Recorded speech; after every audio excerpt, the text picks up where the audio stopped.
Einen Heiratsantrag zu bekommen ist leichter, als du denkst. Wenn du einen Heiratsantrag bekommen möchtest, dann braucht es eine ganz wichtige Grundvoraussetzung, und zwar eine glückliche Beziehung.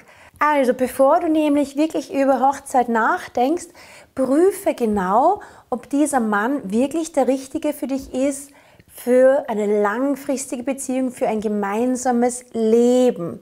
Das heißt, bevor du jetzt gleich losstürmst und all die Tipps umsetzt, damit du den Heiratsantrag bekommst, geh noch mal ganz kurz in dich und finde wirklich heraus, ob er wirklich passt. Ein paar Dinge, die wichtig sind für eine glückliche Ehe: Vertrauen. Kannst du ihm vertrauen? Vertraut er dir? Seid ihr nicht nur ineinander total verliebt, sondern seid ihr auch beste Kumpel? Könnt ihr über alles miteinander reden? Achtet er deine Bedürfnisse und Wünsche? Nimmt er auf dich Rücksicht? Das sind ein paar so Dinge, die wirklich wichtig sind und die zuerst stimmen müssen. Wenn du das Gefühl hast, dass du den Richtigen gefunden hast und du möchtest, dass es jetzt weiter vorangeht und ihr seid schon lange zusammen und du bist dir sicher, er ist es und du willst jetzt endlich den Heiratsantrag und vor den Altar treten, dann mach Folgendes. Erstens: Triff dich so oft wie möglich mit verheirateten Freunden von dir. Trefft euch gemeinsam mit diesen Freunden, und zwar nur mit denen, die eine glückliche Beziehung haben. Das ist enorm wichtig. Denn für viele Menschen heutzutage ist es so, dass Heirat und Ehe nicht unbedingt positiv besetzt ist. Männer machen oft so Witze, ja, und mit der Heirat verlierst du jetzt deine Freiheit und so weiter, was ich total doof finde, weil das gar nicht wahr ist. Aber das ist so ein bisschen so ein globaler Glaubenssatz, den die Menschen haben und wo man so Witze drüber macht. Dann auch haben sehr wenige von uns eigentlich wirklich positive Vorbilder gehabt. Auch wenn deine Eltern vielleicht noch verheiratet sind, manchmal ist es bei denen vielleicht schon ein bisschen langweilig oder sie leben nebeneinander her, oder viele von uns sind auch Scheidungskinder und haben gar nie gesehen, dass Ehe wirklich funktioniert. Wenn das bei ihm der Fall ist, dann braucht es ganz viele positive Vorbilder. Überleg dir, wer in deinem Freundeskreis, wer sind die Pärchen, die wirklich glücklich miteinander sind? Wo du das Gefühl hast, das passt, die haben eine gemeinsame Vision, die lieben einander, die haben Spaß miteinander, da ist auch noch Leidenschaft da. Dann triff dich mit diesen Leuten, nimm deinen Freund mit, damit er langsam neue positive Bilder bekommt, was das Thema Ehe angeht. Denn sehr oft ist es einfach nur das, die Angst, dass man sich, wenn man sich für die Ehe entscheidet, dass man damit Dinge aufgeben muss, was überhaupt nicht wahr ist. Zu heiraten und eine Ehe kann bedeuten, dass man miteinander wunderschöne Dinge aufbaut. Dass man miteinander ein großartiges Leben gestaltet. Und das braucht er, und am besten, indem er es bei anderen sieht. Und das führt uns gleich zum zweiten wichtigen Punkt. Fokussiere jetzt gar nicht so sehr darauf, unbedingt den Ring am Finger zu haben, sondern fokussiere darauf, eure Beziehung glücklich und erfüllend zu gestalten. Was sind denn die Elemente, die es braucht für eine glückliche Beziehung? Nicht Vertrauen, dass man gut miteinander reden kann, dass man einander positiv motiviert, dass man einander unterstützt, dass man füreinander da ist, dass man einander respektiert, den Freiraum des anderen respektiert. Und natürlich braucht es unbedingt guten Sex und Leidenschaft. Und das ist ganz wichtig, damit eure Beziehung auch langfristig dieses Feuer hat und das nicht irgendwann so eine routinierte Alltagsbeziehung wird, die dann langweilig ist. Also achte darauf, dass du deine Beziehung wirklich wunderschön und erfüllend gestaltest, nach deinen absoluten Traumvorstellungen einer Beziehung. Fokussiere dich mehr auf das. Und weil wir schon gesprochen haben zum Thema Respekt und Freiraum, das ist der dritte wichtige Punkt. Freiraum braucht nicht nur der Mann, sondern auch die Frau.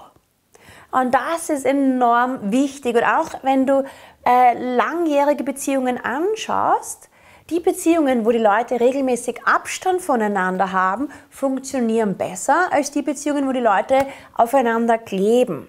Der Grund dafür ist, dass einfach Distanz die Leidenschaft wieder erhöht. Ich kenne es aus meinem eigenen Leben. Ich reise beruflich sehr, sehr viel. Und manchmal bin ich mal ein Wochenende weg und das längste war, dass ich einen Monat weg war, alleine. Und dann bin ich unterwegs oder auf Konferenzen und treffe alle möglichen Menschen und habe eine super gute Zeit. Und das regt die Leidenschaft in einer Beziehung wieder an und stärkt auch die Bindung zueinander, da man durch diese Abwesenheit erstens mal bemerkt, dass man den anderen vermisst und zweitens erzeugt das wirklich Respekt. Du hast mehr Respekt vor dieser Person, weil die Person auch ohne dich ein schönes Leben hat und somit wird dieser Mensch automatisch interessanter. Also, viele Frauen geben sich auf, wenn sie in eine Beziehung gehen und verbringen nur noch Zeit mit dem Partner. Mach das nicht. Geh öfter mal alleine weg. Und mach das möglichst spontan. Wenn du deinem Freund schon 3 Wochen vorher die Termine durchgibst, wo du nicht da bist, dann ist es ein bisschen langweilig. Sei spontan. Sag ihm, hey, heute Abend bin ich mit meinen Freundinnen unterwegs. Oder hey, dieses Wochenende fahre ich mal mit meinen Freundinnen weg. Sei spontan und mach möglichst viel ohne ihn und für dich alleine. Mach viele Dinge, die dir gut tun. Und du wirst sehen, er wird sich automatisch mehr darum bemühen, Sicherheit und Stabilität in eure Beziehung zu bringen. Und letzter Punkt, und das ist auch enorm wichtig, sprich darüber, dass du heiraten möchtest.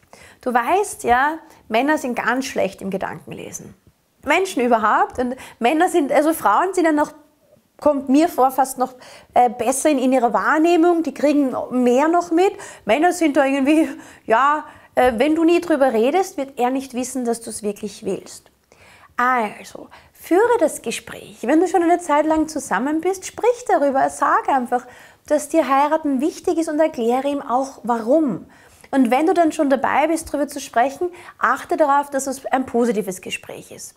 Auf keinen Fall mach diesen, ja, also wir sollten schon heiraten und alle anderen sind auch verheiratet und ich wieder nicht und liebst du mich nicht genug, um mich zu heiraten und so. Mach das bitte nicht. Ja? Das bringt dann das Gegenteil. Ja, dann wirkt es auch viel zu bedürftig. Mach das Gegenteil. Geh in eine positive Energie und sag, hey, für mich ist heiraten wichtig. Ich möchte das, denn ich möchte mit einem Mann gemeinsam ein Leben aufbauen. Ich möchte alles so schön wie möglich gestalten. Ich stelle mir das so und so vor. Und wenn du diese positiven Dinge wieder erzählst und ihm positive Bilder machst durch diese Erzählungen, dann ist es für ihn viel naheliegender, sich das auch mit dir gemeinsam vorstellen zu können. Also erzähl ihm, dass dir heiraten wichtig ist. Erzähl ihm auch, warum. Aber mach das nicht zu oft. Wenn das jetzt jede Woche Gesprächsthema ist, dann wird er sich wieder zurückziehen. Denn du weißt ja, Männer möchten nicht kontrolliert werden. Und er möchte nicht das Gefühl haben, dass er dich nur heiratet, weil du ihm jetzt jedes Wochenende damit auf die Nerven gegangen bist. Er möchte das Gefühl haben, dass er dich heiratet aus dem eigenen Wunsch heraus. Also erzähl es ihm einmal in einem positiven Zustand. Ich meine, von mir aus sprichst du alle paar Monate mal drüber, aber es reicht wirklich, das 2-3 Mal im Jahr anzusprechen und dann lass ihn selbst das Ganze umsetzen. Er braucht das auch für seinen Jagdtrip, dass er sich dann selber überlegt, wo mache ich den Antrag und dass er sich das Geld spart für den Ring und dass er dich dann wirklich damit überrascht. Wenn du jedes Wochenende drüber redest und immer wieder Druck machst, dann kann er dich damit ja nicht mehr überraschen. Dann ist er so, ah ja, na endlich hast du den Antrag gemacht. Okay? Gut. Also du siehst, es ist leichter, als du denkst. Sei ruhig zuversichtlich und du darfst dir das wünschen und du darfst es auch schon relativ früh in der Beziehung kommunizieren, dass du irgendwann mal heiraten möchtest. Muss ja nicht er sein, sondern dass du prinzipiell heiraten willst, denn dir ist das wichtig. Und es braucht ein bisschen Geduld, okay?